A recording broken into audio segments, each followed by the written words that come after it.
Much to deal with. A nice rune slip there from Stomanin. He gets scaled though. Yeah, Pycat could certainly give this one the old rundown. There is backup coming, though, for the side of basically unknown as Pure Evil comes in with the arcane bolts. Now Admiral Bulldog TP's in, finds the kill onto Witch Doctor, but now Pycat being tethered up, but nice the Sprout is there. Very nice. It is going to be a buyback from Witch Doctor. TP into the middle tower, maybe seeing if he can find Pycat here, and he will go straight in. Maybe he can find this with the cast. He's going to go for it. A couple more right clicks might bring Pycat down, but it won't. 6 HP. Pycat will be able to get himself out, and unfortunately for Stomanin there, the buyback doesn't pay off. If it was Sword and you poison Nova, you're out of mana. Like, that's all you can do. So if he gets Arcane...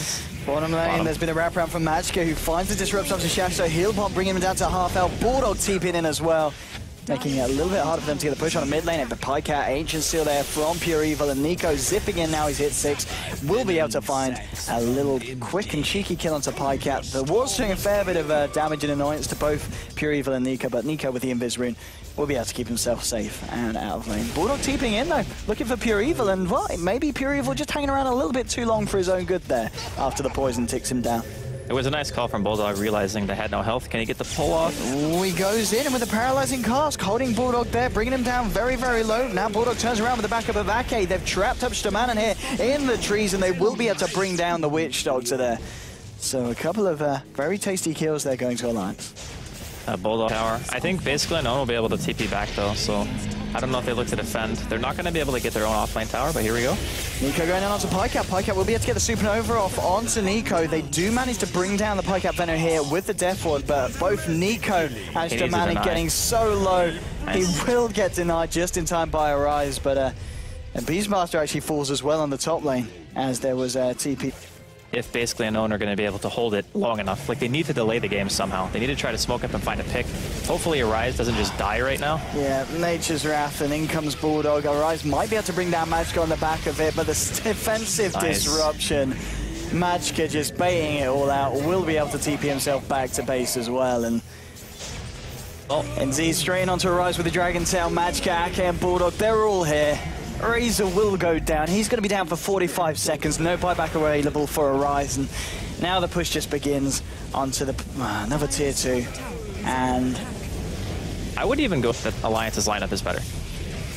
Okay, disruption and Soul Catch onto Shashlo. There's your Dragon Tail and your Gale flying through as well. That's your Beastmaster down.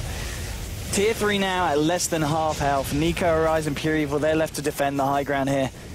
But the push continues from Loader, as the tower does indeed tick down. Yeah, I mean, this with the weave. Dragon Knight sitting on about 30 armor at the moment.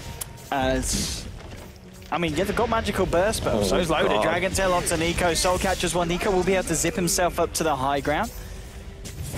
Gets himself back in with the rest of the gang. Drums are popped by the side of Alliance as they take the range racks. Now they turn their attentions to the melee racks. Nico zipping in, zipping out, shaking it all about. Shashlo with the Primal Roar onto Loader. Arise seeing a fair bit of damage. Paralyzing cast will bounce between Bulldog and Loader. Arise trying to go in. Death will get thrown down as well. Pycat gets the poison over onto Arise, but Arise, yeah, he's going to go down from that. The Death Ward wasn't able to bring anyone down on the side of Alliance, just kind of forced them back from the base, but it was only prolonging the inevitable. The melee racks will go down now as well on the top lane, and with the tier 2 down in the mid, Alliance can just rotate and look for more. Nico, he's standing there, but the Orc is going to be there. Loader looks for the Dragon Tail, will lose the ultimate, but the Gale connects.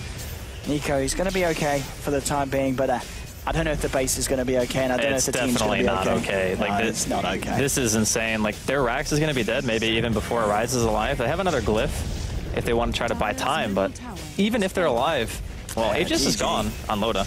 And Arise DCing straight away there. I honestly don't know how they were supposed to stop this push. That was a sore one, that one.